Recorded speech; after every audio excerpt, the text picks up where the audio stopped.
This program was made possible by contributions to your PBS station from viewers like you. Thank you.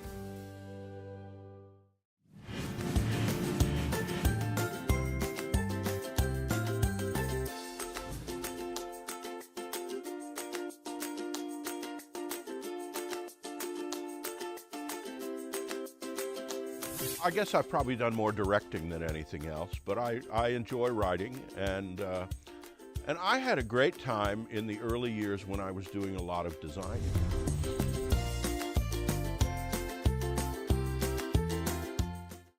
Jim Crabtree, I am so excited to have a chance to visit with you. Well, it's great to be here. Great to talk with you as well. And here we are on the set of The Odd Couple at the O'Brien Adventure I hope they Theater. won't think we're an odd couple. Well, you know, we could be an odd couple. Yeah, there you go. That's not such a bad thing.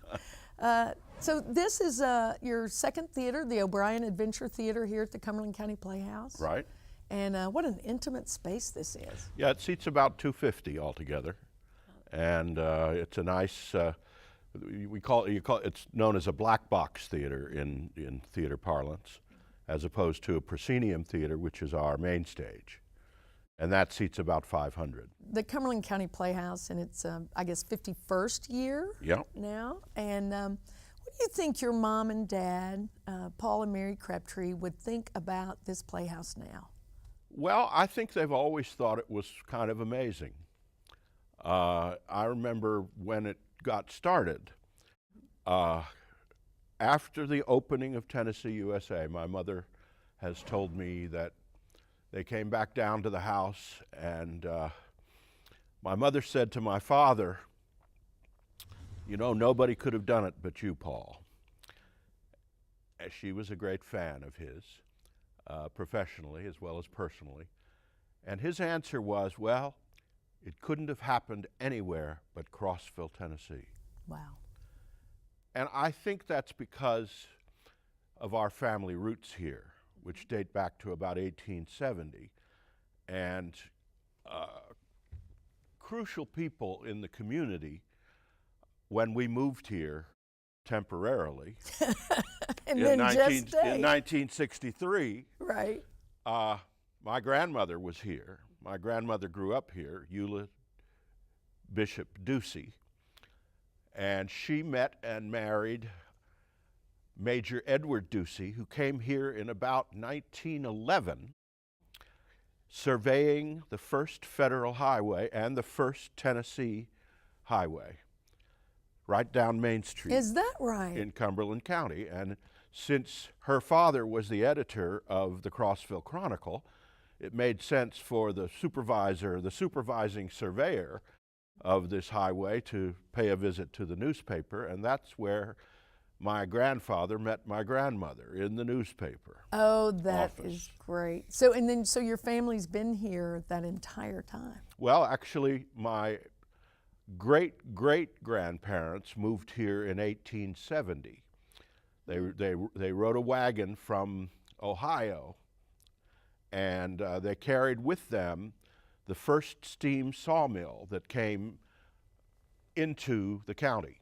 Wow. And that sawmill is still now on the courthouse lawn. If you ever see that? Yes. Yeah, that was Samuel Klein's sawmill. Samuel and Eva Klein were my great-great-grandparents, and they were Swedenborg religious. I don't know whether you could call them missionaries, but there were a great many Christian missionaries who moved to the South in the years after the Civil War to try to help the region rebuild and to help develop schools. You are an icon in this region with your work with the Cumberland County Playhouse. Been here as an actor. You've been a director, a writer. Yeah. The CEO. And you're kind of an icon yourself, you know, as the CEO at WCTE and member of the board of the National Public Television Organization. Thank you. Well, we kind of have had parallel careers and lives, That's haven't right. we? I'm a little older than you, well, though, so not too much. But But you know, and we've always had a great partnership too. Yeah. Well, Channel 22 has been a tremendous resource for the Playhouse and for me personally over the years, and we're excited to be working with you still. Oh, and, absolutely. And on this interview and on the documentary that is in preparation, Yes. Bright Lights, Little City, that Todd Right. Jarrell is Todd producing. Jarrell Yes. is working on. Right. And you know, I think, Jim, one of the things, I want to know how you came to stay here. I mean, what brought you were at Yale, right? You have a Master's of Fine Arts from Yale Drama. You were teaching at Yale. What brought you back here to Crossville? I was here visiting, I'm going to say 1974 or 5. I had been here in the summers from 1963 until 68. So I was here for the original community theater production that I was in, Kiss and Tell in the old junior high school. And I came and saw The Perils of Pinocchio in the junior high school at Christmas in 1963.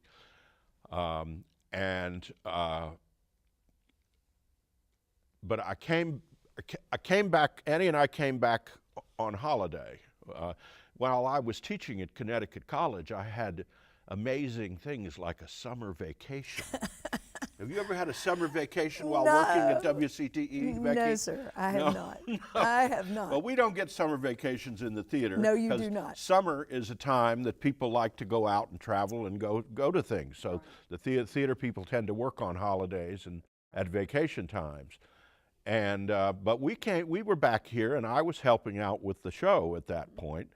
That was, and I remember my old buddy Bob Gunton Yes. and my sister Abigail Crabtree were on the stage rehearsing Rodgers and Hammerstein's South Pacific. Wow. And I was on a ladder in the main stage, a big A ladder. I was a little lighter than I am now. And I was perched on the top of a ladder at a lighting position that I had installed. I had put the pipe up for my father in 1965 when he needed some lighting from outside the proscenium. Mm-hmm. And I looked around from the top of that ladder and I said, well, you know what, Jim? You haven't worked in as good a theater space since you left here. Now, I had worked in concert halls and at Yale in residential college dining halls. There's a whole tremendous amount of theater that gets produced in the residential colleges. And I did quite a bit of opera with a colleague, the late C. William Harwood. Bill Harwood was a conducting student in the music school, the graduate school. And he and I hooked up and did 4 or 5 operas together. Wow. In New Haven. And that led to me teaching for a couple of summers and a year before coming here in the opera program in the graduate school at Yale. So I had worked in a lot of different spaces. I taught at Connecticut College, and that had a typical kind of a big barn-like auditorium Right. that didn't have a great deal of intimacy, but it was good for an assembly of the entire student body. Right. And but I looked around from the top of that ladder and I said, you know, you haven't worked in as good a space since you left here. And I knew my mother needed help because I had been back a couple of times to help her technically. And so I left Connecticut College and came back full-time to work for my mother as technical director, resident designer, and resident director, and occasional actor. I came back because it was a great place, and as I've looked back on it, I had grown up all over the country. We'd lived in different places in the New York area, we'd lived in Palm Beach, Florida, of all places, 4 doors from the ocean. And we'd lived in California a couple of times when my father was writing for television or for film out there. And so I never really had a hometown.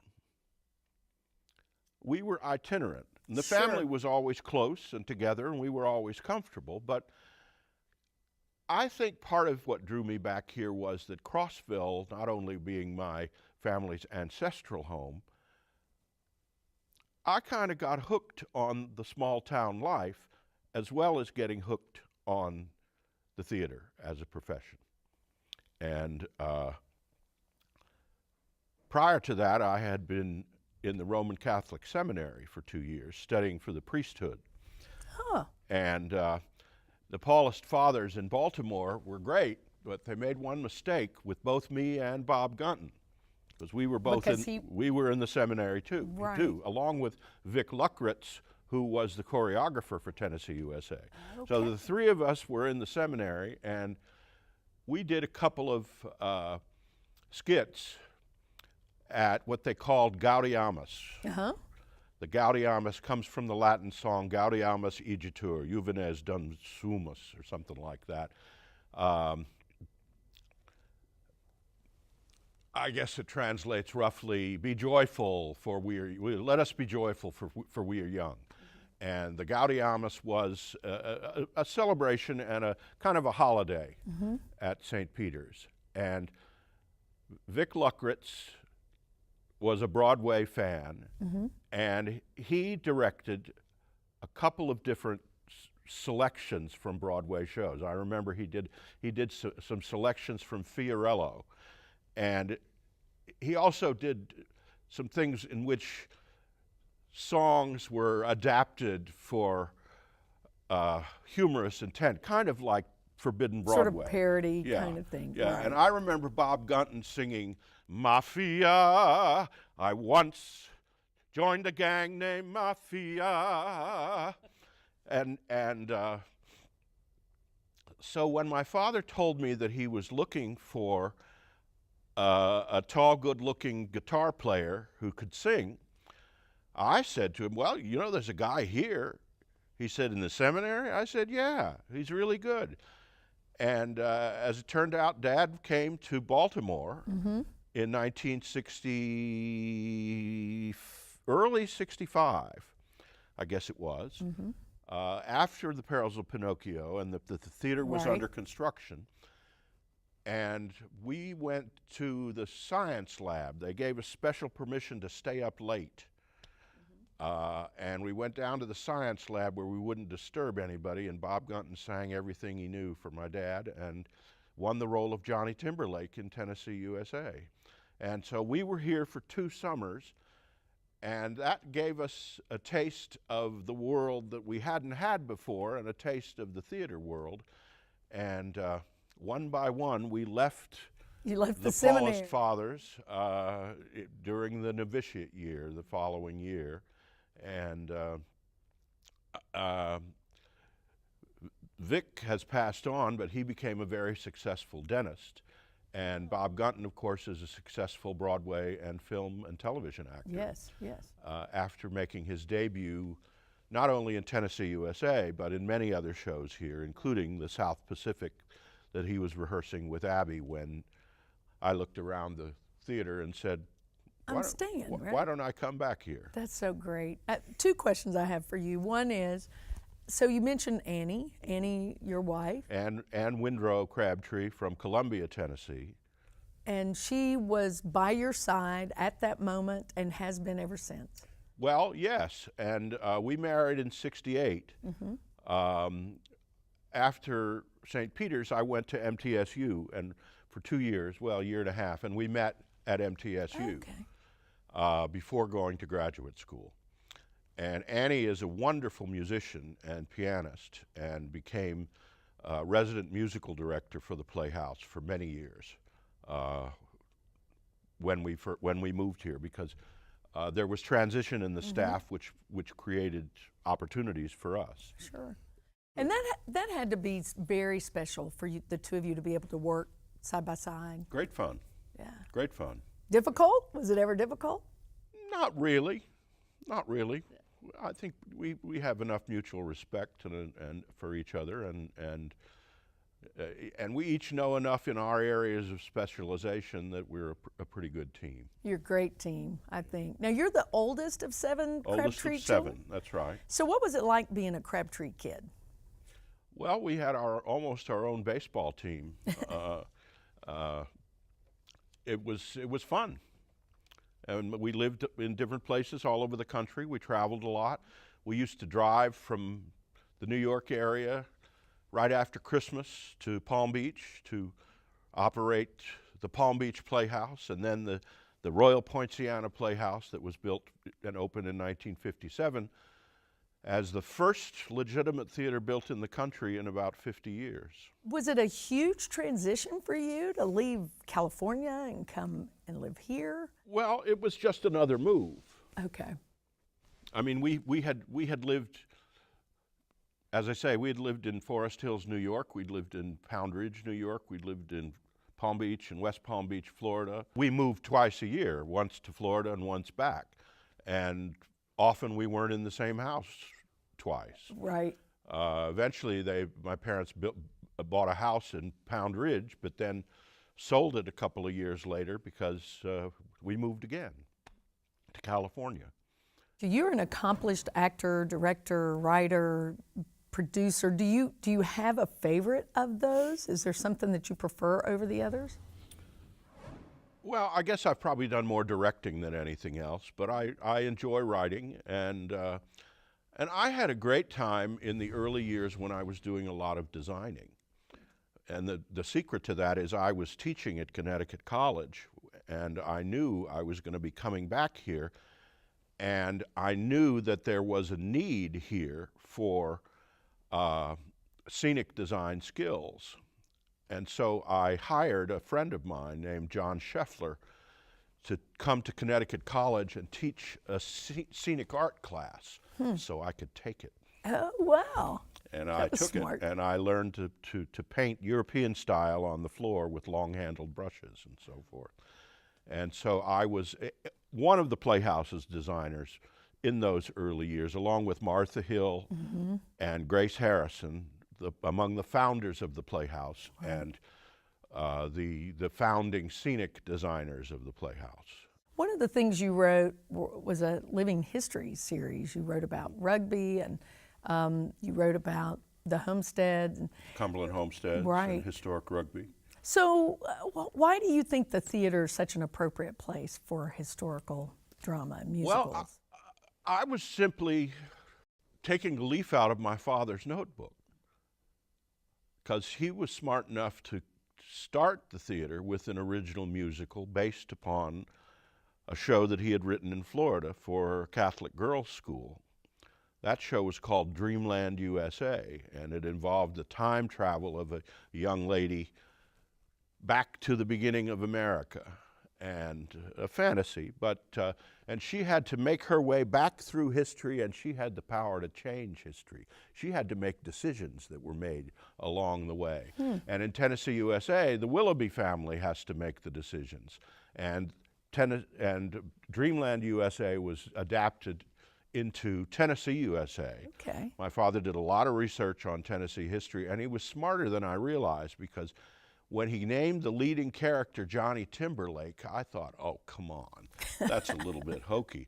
And then in my own reading of Tennessee history, I realized there was a scout, a British scout, who was a friend to the Cherokee in the mid 18th century, whose name was Henry Timberlake. So Johnny Timberlake, who started out as a guardian of this big green territory and then ended up on the Grand Ole Opry as we moved back into the current days. Right. He was based on a real figure. And so there was a lot of true history in Tennessee, USA. What you created here is more than a theater. It's really a dream come true. And how do you create that and sustain that? The community has done that. I mean, that's what my father meant when he said it never could have happened any place except Crossville, Tennessee, because my Aunt Mary, who helped run the newspaper, and Uncle George, and Granny, Eula Ducey, knew everybody in town. And there were people in town that knew of my father's background and my mother's background in the theater. My mother was a terrific actress and did a lot of directing here, but she also raised 7 children between her acting roles during her childbearing years. And so people knew about his background and asked him to share his talent with the schools. And he said, well, okay. And he taught creative writing in the high school, and then he directed a musical called The Perils of Pinocchio at the junior high school auditorium. And then when that sort of set the town on its ear, everybody got excited about it, and they said, how do we keep this happening? He said, well, you'd have to build a theater. That old junior high school auditorium isn't even safe. And remarkably, they formed a corporation, a profit-making corporation, sold stock at $10 a share, and raised about $250,000, which was a lot of money in those days. Right. But it wasn't quite enough money, because my dad had originally planned to do an equity star package stock summer season, just like he did in Florida in the winter and in other places, Westport, Connecticut, and other places in the summer. But when they didn't raise $500,000, just $250,000, it meant that there needed to be a big mortgage, and there was no cash to post equity bond. That is the bond that you have to post to bring union actors from New York, right? Which is the way he had always operated before. But when he decided to do Tennessee USA and put the community in it, and bring in a few ringers, including me and Bob Gunton and Vic Luckritz and Sharon Cody Mabry, who was the leading lady. You know, the mature leads were played by Crossville folks, Joanne Stone, Bob Stewart, Shadow Davenport, R.N. Pilo, who were very talented people. And with a little experience and training, were quite fine. And Dad said they could have had careers in the theater if they had wanted to, if their lives had been different. You do it with the people that are with you. And the people that are interested. Right, right. And now, in more recent years, we are part of the nonprofit professional theater network in the Southeast, and we attend auditions at the Southeastern Theater Conference each year and at the United Professional Theater auditions in Memphis. And we see folks from all over the country. Right. Mostly non-union. We're largely non-union theater, though we do use union guest artists from time to time and union designers. You have some free time now. You've retired Sure. as the CEO here, and you have some free time. What are you doing with your free time? I am, since about the turn of the millennium, I got back into my old hobby of coin collecting. And Annie and I travel around the country. We just got back from Fort Lauderdale for the biggest coin show in the world. That's great. And so we travel around and we do that. And then I'm still involved with the Playhouse on special projects. Right. We'll be in our 4th year this summer with our production of Front Page News in Dayton, Tennessee, a show that Crossville and Nashville songwriter Bobby Taylor and I wrote, based upon the history of the Scopes monkey trial. And we're planning its 4th season now for summer 2017. And it's been co-produced by the Playhouse and the Scopes Festival. And this year, I think the Scopes Festival is going to take on more responsibility in response to the changing of the guard here at the Playhouse, but I think it's going to be good for them. I'll still be involved directing it. What advice would you give to a young person here in rural Tennessee about pursuing a career in the arts? Well, I think pursuing a career in anything needs to be a part of following your passion. follow what you're excited by, and follow what you enjoy doing, and do your best to get a great education.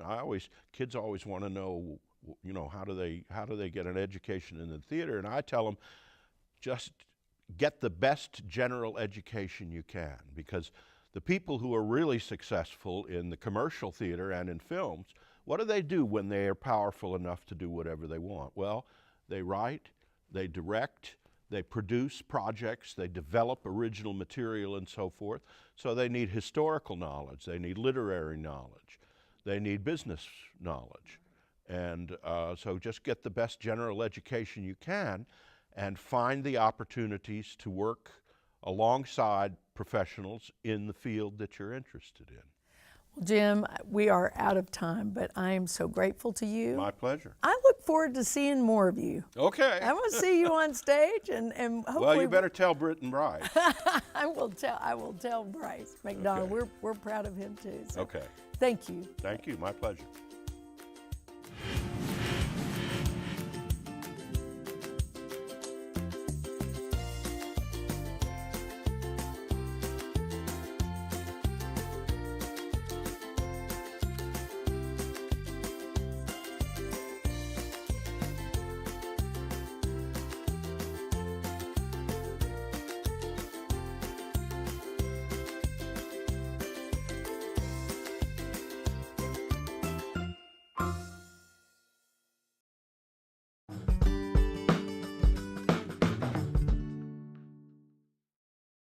This program was made possible by contributions to your PBS station from viewers like you. Thank you.